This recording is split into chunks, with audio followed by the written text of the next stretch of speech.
Hello everyone, welcome to online study point. आज है 6 नवंबर और आज की इस वीडियो में हम 6 नवंबर से बनने वाले सभी इंपॉर्टेंट करंट अफेयर के क्वेश्चन को डिस्कस करने जा रहे हैं। तो वीडियो की यदि पीडीएफ चाहिए तो आप हमारे मोबाइल एप्लीकेशन को इंस्टॉल कर लीजिए। डिस्क्रिप्शन बॉक्स में लिंक दी हुई है। कल हमने क्या क्या डिस्कस किया था, देखिए। G20 शिखर सम्मेलन जिसका 16वां एडिशन अभी हाल ही में इटली में आयोजित किया गया है। ऊर्जा दक्षता सूचकांक में कर्नाटक टॉप पर रहा था। और अभी हाल ही में अमेरिका ने अफगानिस्तान के लोगों के लिए 144 मिलियन डॉलर के मानवीय सहायता की घोषणा की है। जम्मू कश्मीर बैंक के एमडी सीईओ बलदेव प्रकाश बने हैं। और ये जो मेमोरियल पार्क है भारत में स्थित है, चर्चे में रहा था।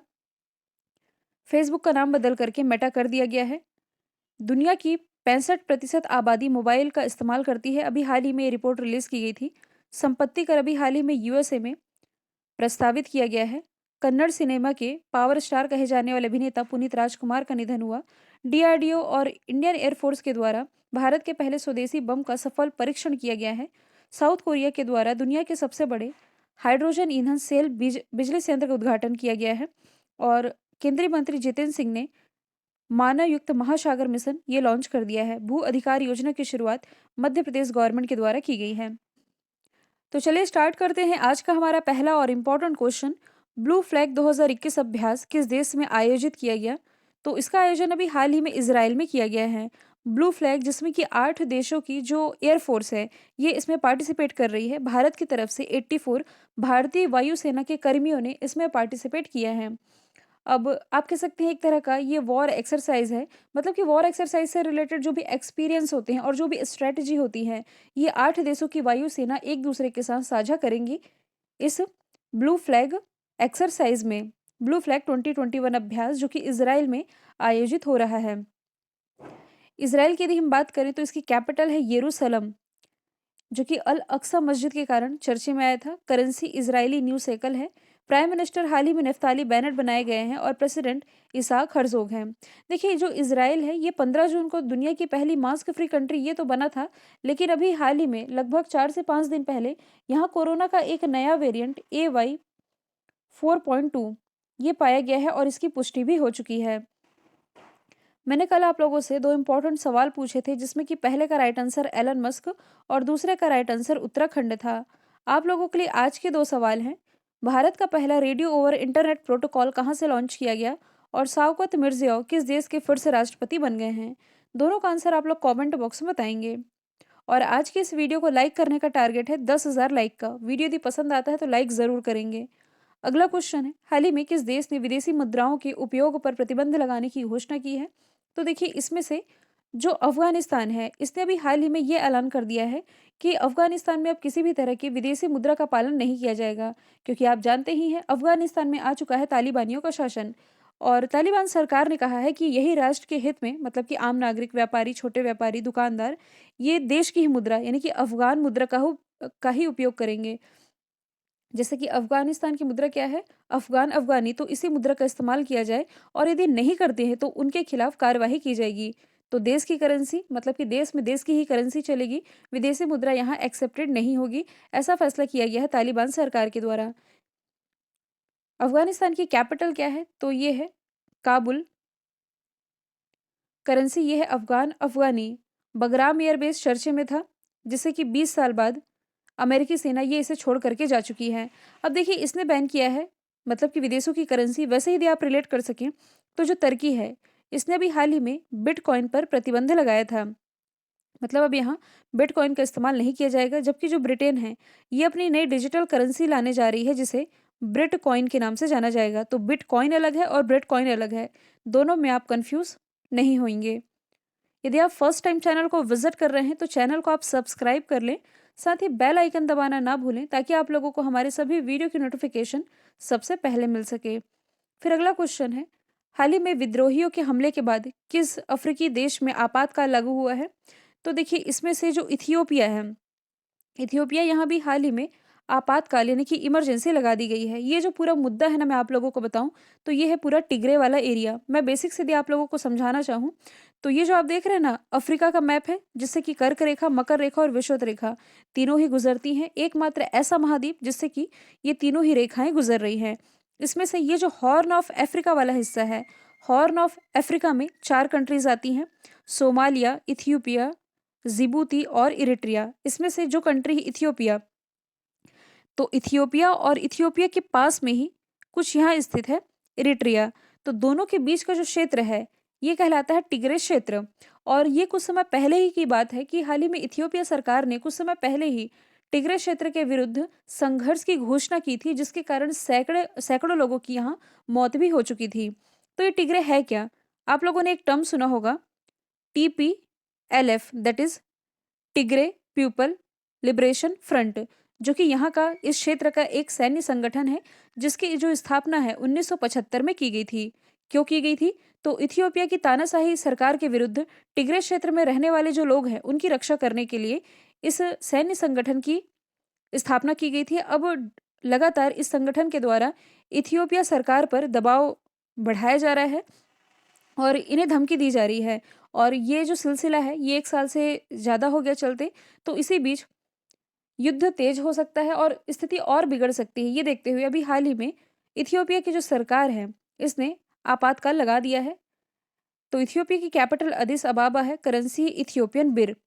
देखिए यहाँ प्रधानमंत्री लिखा है, इसका प्रा ऊपर चला गया है, माफ़ी चाहूँगी, टाइपिंग मिस्टेक है। तो प्रधानमंत्री ये अभी अहमद अली हैं, जिन्हें 2019 का नोबेल पीस प्राइज़ इससे सम्मानित किया जा चुका है। अब देखिए आपातकाल की बात की जा रही है तो इक्वाडोर, जो कि साउथ अमेरिका की कंट्री है, ठीक है।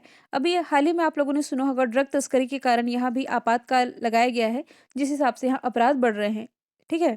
फिर श्रीलंका में तो खाद्य आपातकाल लगा हुआ है, क्योंकि इसकी जो आर्थिक स्थिति है ये सही नहीं चल रही है। फिर अगला क्वेश्चन है, हाल ही में कलिज फिसेंट इसे किस राज्य या यूटी का पक्षी घोषित किया गया है? तो हाल ही में जम्मू कश्मीर का इसे राज्य की पक्षी घोषित कर दिया गया है, कलिज फिसेंट को। अब इसमें बहुत ज़्यादा डिटेल में बताने की तो ज़रूरत नहीं है, राज्य या यूटी कौन सा है और किसे घोषित किया गया है ये क्लियर है। जम्मू कश्मीर की यदि हम बात करें तो इसके उपराज्यपाल है मनोज सिन्हा। और अभी हाल ही में मनोज सिन्हा और जो हमारे केंद्रीय कृषि मंत्री हैं नरेंद्र सिंह तोमर, इनके द्वारा इसी जम्मू कश्मीर से एप्पल फेस्टिवल का उद्घाटन किया गया था।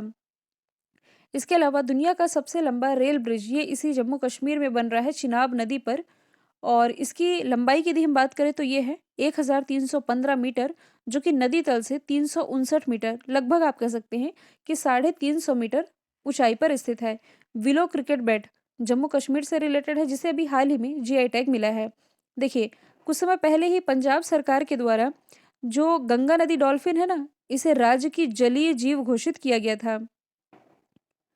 उत्तर प्रदेश का जो राज्य की पक्षी है, ये एग्जाम में कई बार पूछा जाता है, इसलिए मैं आप लोगों को बता रही हूँ, ये है दूधराज।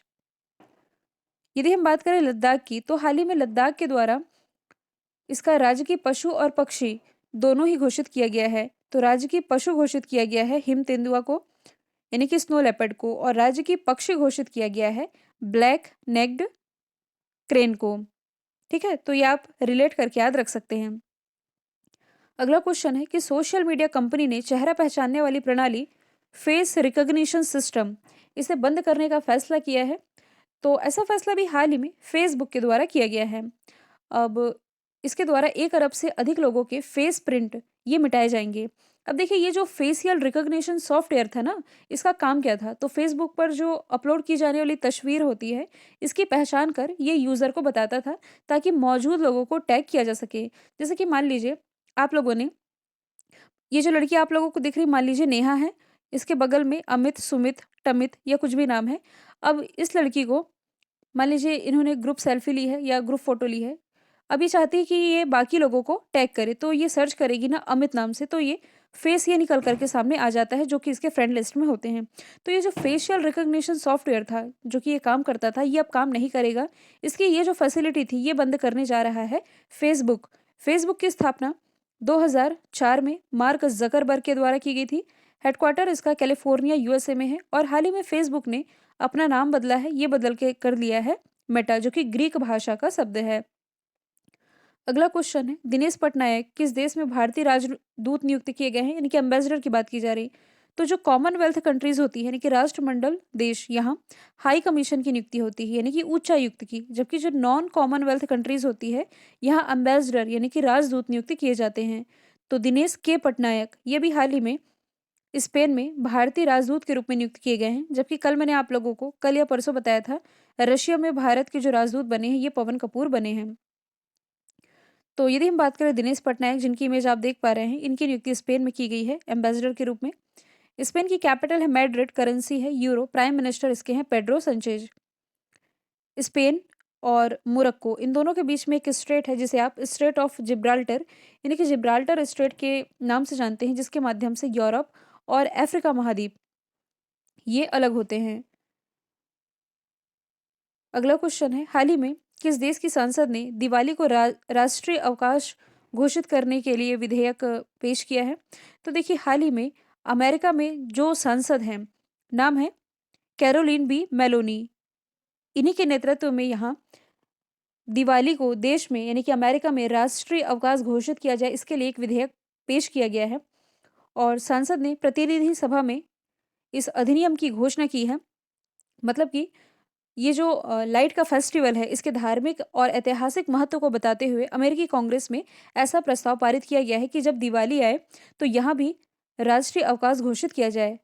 हालांकि अमेरिका में और भी काफ़ी बिल रहे हैं जो कि चर्चे में थे, मैं इसलिए ऐड कर रही हूँ क्योंकि यहाँ बिल यानी कि विधेयक की ही बात की जा रही है। देखिए, एक मलाला यूसुफजई स्कॉलरशिप एक्ट था। काफ़ी लोग कंफ्यूज होते हैं कि ये पाकिस्तान का बिल था, बिल्कुल नहीं। ये था अमेरिकी संसद में पेश किया गया bill, Malala Yousafzai scholarship act. इसके तहत क्या था कि पाकिस्तान में रहने वाली ऐसी लड़कियां जो कि पढ़ना चाहती हैं लेकिन उन्हें सपोर्ट नहीं मिल रहा है या फाइनेंशियली वीक हैं, तो उन्हें सपोर्ट किया जाना। फिर एक ईगल एक्ट, जो कि ग्रीन कार्ड धारक को 7% की छूट देता था, ये बढ़ा करके 15% की गई। डिटेल में हालांकि मैंने आप लोगों को पढ़ा रखा है।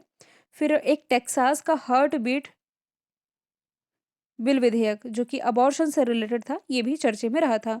अमेरिका की हम बात कर रहे हैं, इसकी कैपिटल वॉशिंगटन डीसी है। वॉशिंगटन डीसी जो कि पोटोमैक नदी के किनारे बसा हुआ है। Currency US dollar, president Joe Biden, vice president भारतीय मूल की कमला हैरिस। भारत यूएसए के बीच में 3 एक्सरसाइज होती हैं, वज्र प्रहार, कोप इंडिया और युद्ध अभ्यास।